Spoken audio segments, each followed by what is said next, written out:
اللہ مشرق سے مغرب تک آپ کے پیچھے لگا دیتا ہے جو اذان اور اقامت کہہ کے نماز پڑھتا ہے. سبحان اللہ سبحان اللہ. بر محمد اہل بیت محمد صلوات.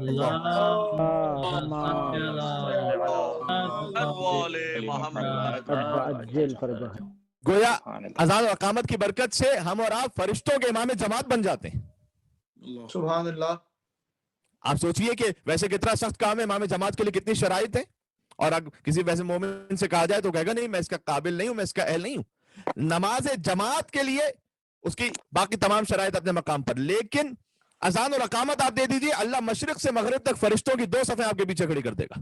سبحان اللہ سبحان اللہ سبحان اللہ. لیکن بات اس لیے اہم ہے کہ اشہد انک قد اقمت الصلاۃ وآتیت الزکاۃ، مولا میں گواہی دیتا ہوں آپ نے نماز کو قائم کیا. اگر عشرہ امام حسین علیہ السلام میں چند نماز پہ بات نہ کروں تو میں کس پہ بات کروں گا؟ سبحان اللہ. بہت دوسرا پوائنٹ، انشاءاللہ نماز کی کیفیت کیسے امپروو ہو سکے.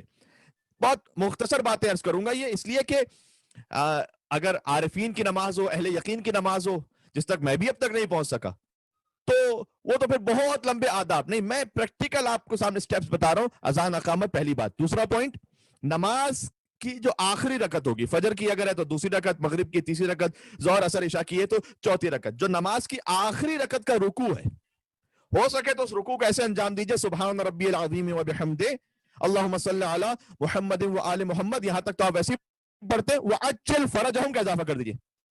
سبحان اللہ. نماز کے آخری رکوع میں وَعَجِّلْ فَرَجَهُمْ انشاءاللہ آپ پڑھیں گے، اللہ آپ کو وحشت قبر سے محفوظ رکھے گا. سبحان اللہ سبحان اللہ. آمد صاحب الزمان علیہ السلام صلوات.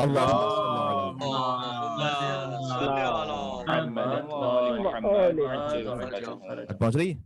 تیسرا پوائنٹ، عقیق کی انگوٹھی پہن کر نماز پڑھیے. واہ واہ واہ واہ.